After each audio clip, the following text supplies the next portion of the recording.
Tamio, which is one of our favourite places over the years. We completed on our apartment here in the urbanisation of Marina d'Or in December 2006. So 16 years ago, we bought an apartment here. Didn't actually come here till the January because it was a bit near to Christmas. But from then on, we found out where our favourite places to go and drink were, and this was one of them, discovered fairly soon after we got here. It's about a 20-30 minute walk north up the coast from where the apartment is, but the alternative is to walk the other way, 20-30 minutes, towards the main hotels, and in the winter there is just nothing open. But unfortunately, this year there's nothing open. Casa El Tamio behind us is normally open till Christmas, and then it shuts for a couple of months and opens again in March. But it's already closed. It's been closed for a couple of months, and so have a lot of the other places we go.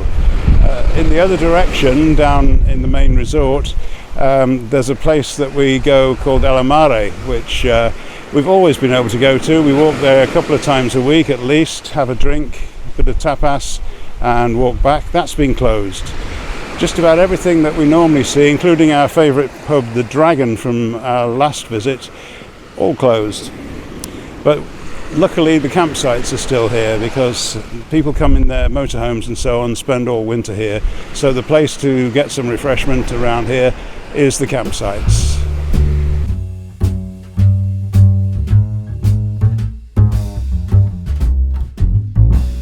Our last visit here was before the lockdowns, and we saw the campsite devastated and the whole of the seawall in front of it. But coming back now over the last 12 months, we can see that it's all been rebuilt, everybody's back on site, and they've made some improvements as well. This is the bar, and it now faces the seafront, and so lots of people can gather here, including those who are just walking past. You don't have to be resident on the campsite to come into this Didota bar. For the residents of the campsite, they can now swim with a view out to sea, because that's a glass panel, and the rest of the campsite has wire fencing, and you have a key code to get in and out of the gates along the seafront. So a much better Didota has emerged.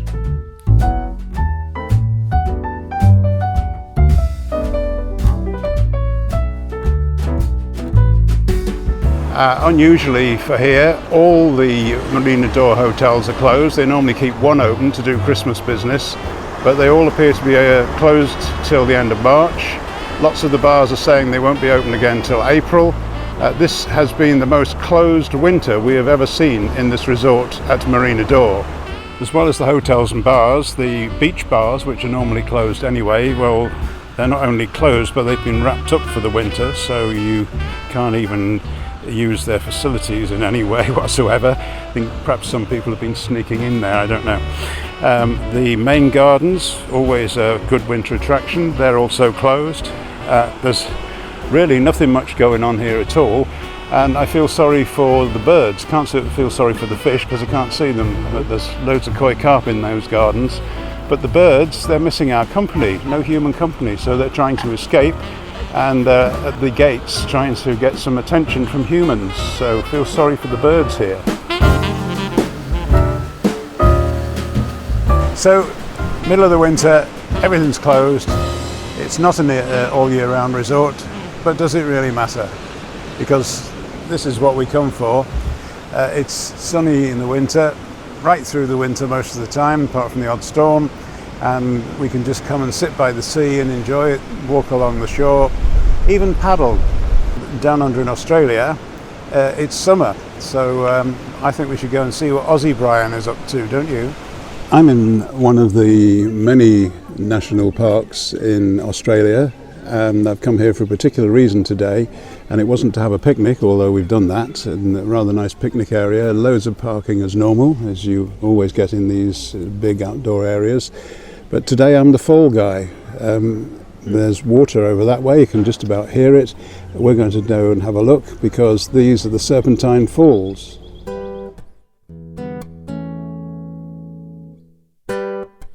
As you may know, we were staying on the coast, and the Serpentine Falls are inland, and the map shows exactly where we travelled to get to them. Phil had his drone flying overhead, and I stayed down on the ground. There were warning signs around the lake that has formed at the bottom of the falls telling you that you must be a competent swimmer to swim here, but it was left to your own discretion, and the people you see here are obviously not worried.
Well, starting bits and pieces this time by going back to Svistov in Bulgaria and to the Trumpet pub, which you'll have seen before.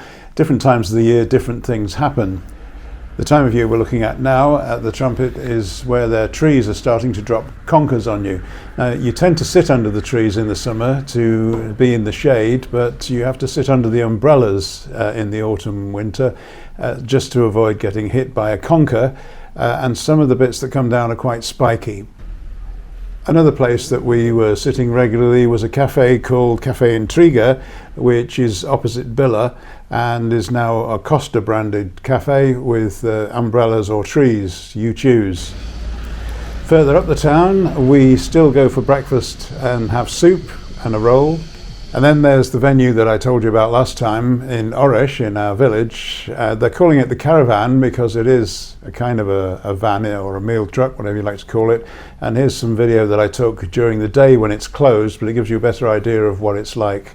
And Colin has just been out there and tells me they're building a roof over the sort of courtyard area by the van there. Now I've chosen to do these little talks and voiceovers and things in our flat on the Wirral. It's a nice day. The trees of course have lost a lot of leaves since we last sat here, and I'm not sitting out on the balcony because it's freezing out there. I think we'd hit 0 this morning and I had to scrape ice off the car.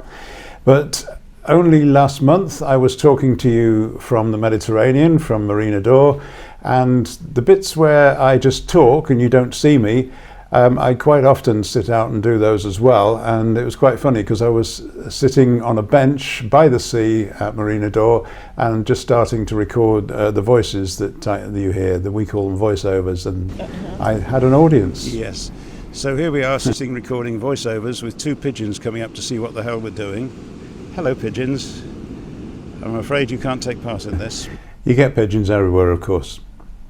As I said, Colin's been in Bulgaria. In fact, he's backwards and forwards to Bulgaria all the time at the moment. And the house I bought, and I showed you the aerial views of last month, I had to have the meters read, and I didn't really think it was worth me going back, but they were having a bit of trouble finding the water meter. So thanks to Colin, he found it and he videoed where it was for future reference, and so I could see where it was, and quite near the front gate where you come in off the road. So we now have a water meter reading, and I'm waiting to hear if the electric meter is up to modern standards. I have a feeling that might need to be replaced for all the things I intend to plug in there. You caught a brief glimpse of these cats last month while I was talking to you from the Torre del Rey area by the Oropesa lighthouse. They still seem to live on the cliffs and around the Torre del Rey, despite the fact that they did try to rehouse them, but of course some are still going to come back. Cats have a wonderful way of finding their way back to places. This area houses the lighthouse, and just behind it is the Torre del Rey, the King's Tower, and just round the corner on the walk up from the beach there's an area which is called, let me look it up, it's called La Illeta, which I never knew till I looked it up on the map. And it's an artificial formation of rocks that has been built to protect the beach, because like most of the coastal regions around the world, there is a danger that the sea gets a bit rough on certain days, and the tourist beaches of Oropesa have been wrecked before now by incoming tides. So years ago they built this artificial barrier of rocks, and I have been reading that it's had to be rebuilt a couple of times as well to keep up its integrity. I don't know if you remember, but I made a brief mention last month of the magpies in Australia, and I showed you a street sign where it said beware of swooping magpies. When we were at Caversham Wildlife Park, I got this bit of video which actually shows a magpie swooping around Colette. She apparently went too near the nest, so it was going for her head and actually hit her in the back of the head at one point. I wasn't close enough to see this clearly, but you can see just how easy it is for this sort of thing to happen. We did a lot on Caversham Wildlife Park last month, but I think there's a bit we missed because it was indoors and we weren't in an indoor mood. It was in fact the reptile house, and I've been at a few reptile houses at different zoos over the years, but never quite seen as much activity as I saw in this one, so I think it's worth a look.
So this is not really a coffee break, it's a hot chocolate break. The last time I had hot chocolate like this was in Gdansk in Poland.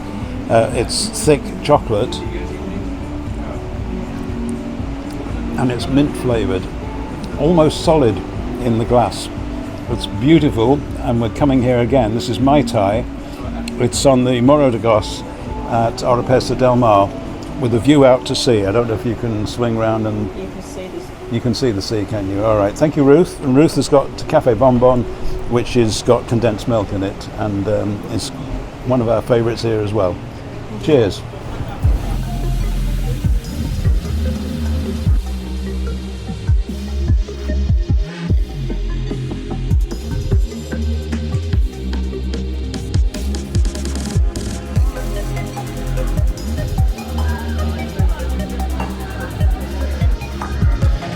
I'm not one for shopping, but the Fremantle markets are well known, so I thought we should take a look. And of course, I had something to eat and drink here. Found a nice little place doing baby Dutch pancakes, so that was our lunch for that day. And a look round at some of the great produce and clothing and other things here in Fremantle.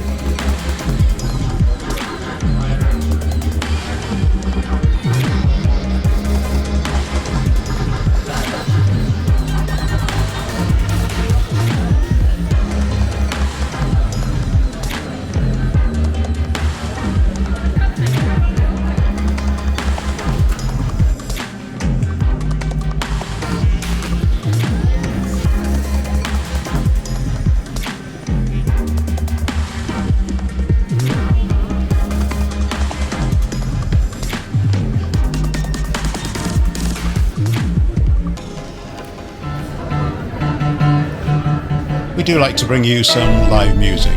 Right, Colette's taking us up the freeway once again, and it's worth mentioning that the freeway and the railway run alongside each other in a lot of places, because the land is quite slim here with water on either side, so they sort of tend to both go up the middle. We're heading for Preston Beach on this day, but a bit of train spotting along the way.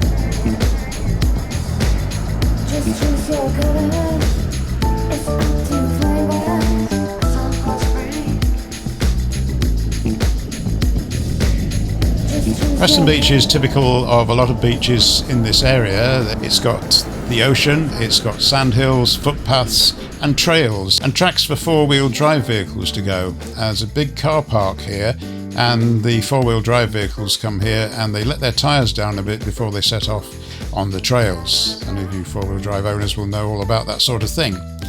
I know more about flying drones, and my drone is already up and about, as you can see, and Phil was flying his drone this day as well, although he actually was a little behind me because he was getting batteries out and things like that.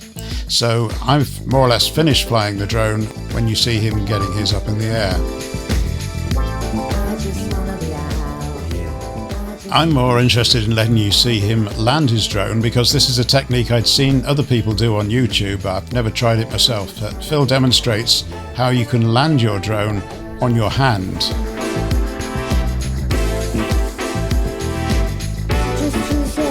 The two other things you have to do: when you first take off, you have to remember to start the camera, and when you land, you have to remember to switch it off, or you'll get photographs of everybody who's around you. Oops, we did that here.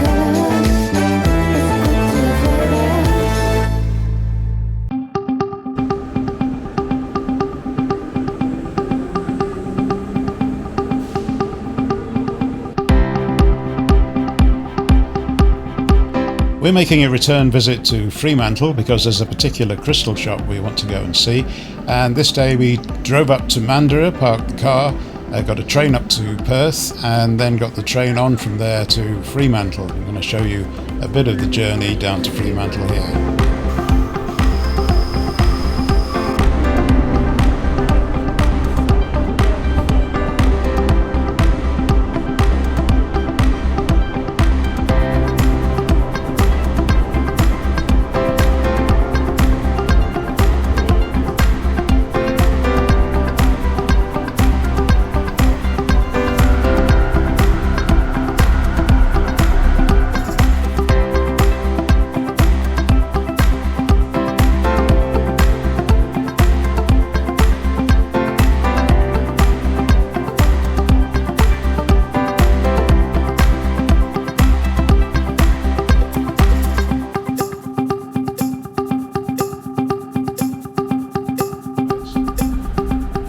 Doesn't that hurt? Yes.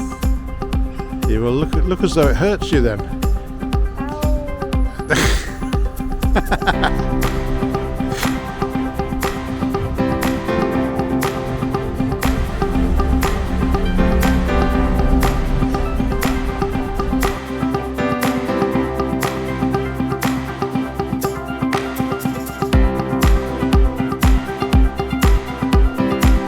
So this is the crystal shop. Ruth and Colette were in their element here, and Colette bought us a couple of nice little presents to bring home from this shelf.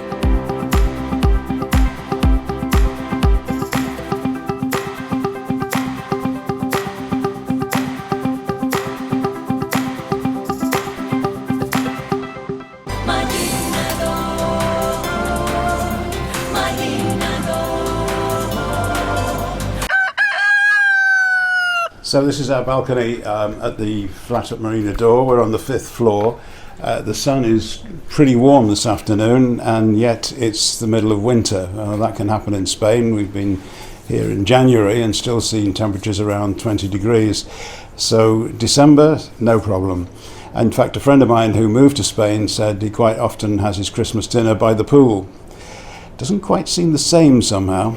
Anyway, we're having a clear out, I've completed on this flat 16 years ago in December, and there's been stuff building up here ever since. And of course the family grew up and they've moved to Australia. I'm talking about 3 grandchildren here. I came across, when we were clearing out the storeroom, a number of buckets and spades which weren't empty. They were full of this stuff here. This is a collection of stones and shells that they've actually got from the beach. I don't think they got these from the beach, little toy cars. We found all sorts of things hanging around and having to clear them away now.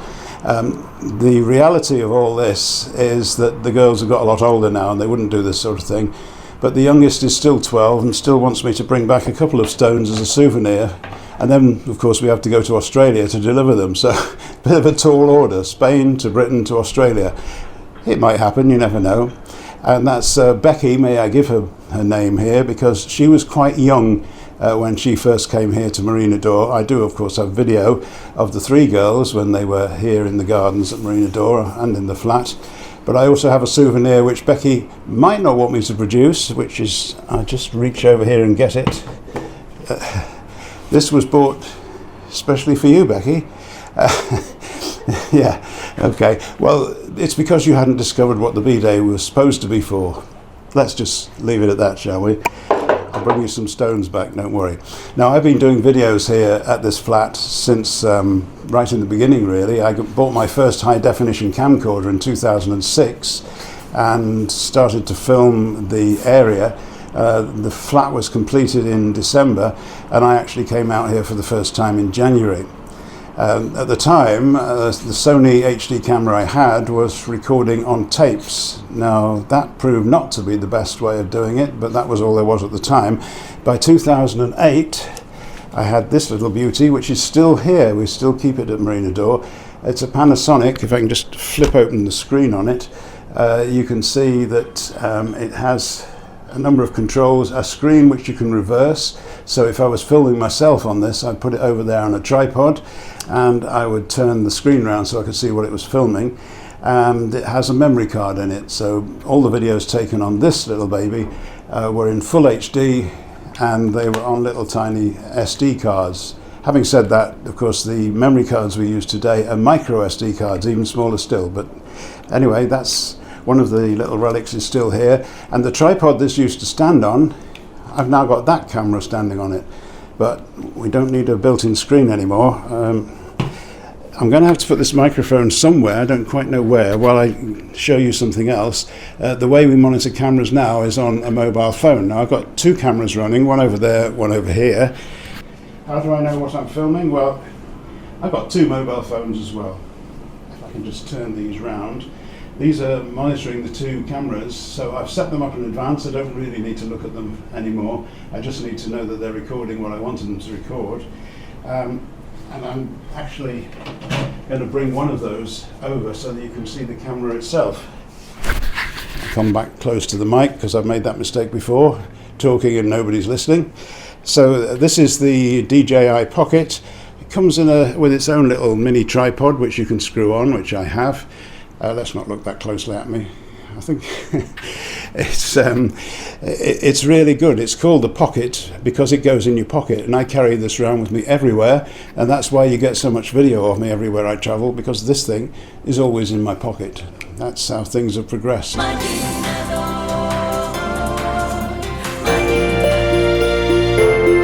Not exactly sure what I feel about what I'm about to show you. This is an area about 10 minutes walk from our apartment, and traditionally, most of the time we've been here, it's just been wild countryside and beach and sandhills and campsites. And now they're building apartments smack bang in the middle of it. I've been following this development for about 12 months now, showing you the pictures. And the plan that they published shows that they are building 3 blocks of flats here. And as you can see, it's just to the right of where the main Marina door ends. So far they built 1 block, and I've got photographs of that. This is the block they've finished, and they've started apartment block number 2 next door. That's behind all that stuff there.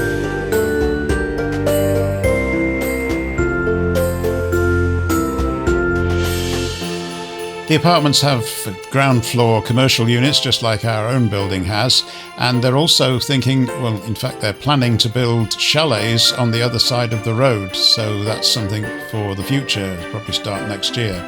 This is the architect's drawings of how it's all meant to look when it's finished, shows how it's all landscaped and looking out to sea, and this is the developer's official video promoting the whole thing.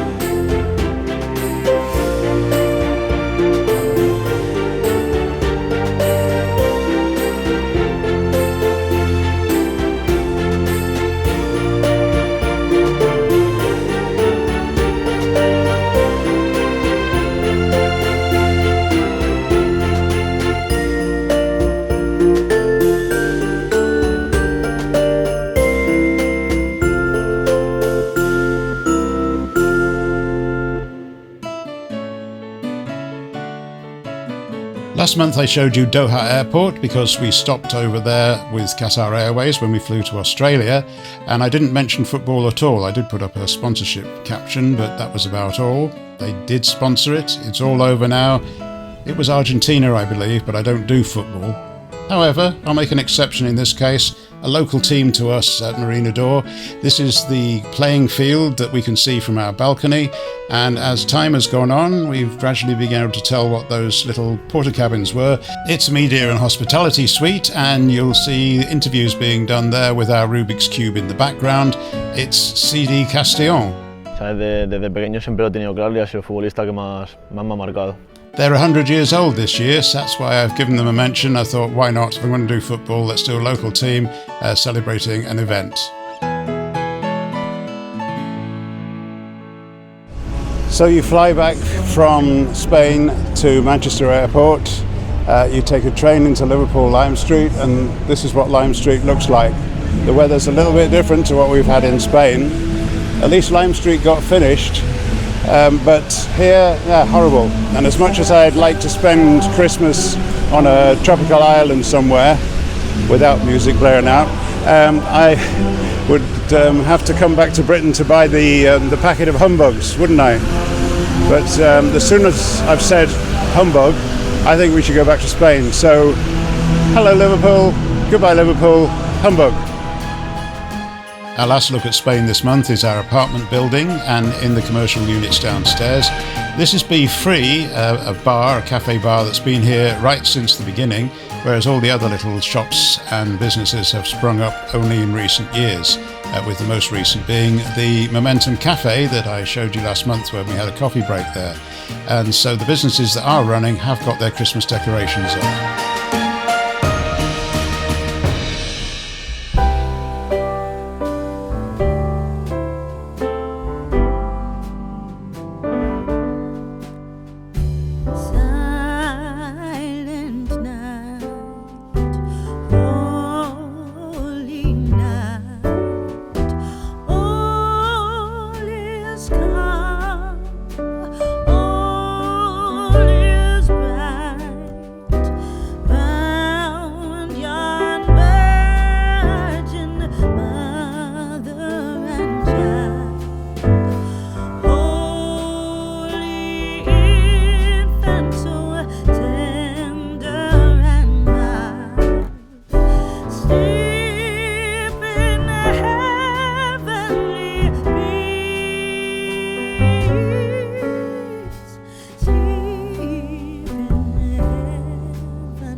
And so we end this month back in the UK. Birkenhead had very little in the way of decorations apart from in the Pyramid Centre, so we went to other places around the Wirral to bring you these pictures.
And as you saw earlier, Liverpool is miserable for weather but festive in spirit. And that's where we end. A quick trip down to a very famous part of Liverpool indeed. I'll see you next year.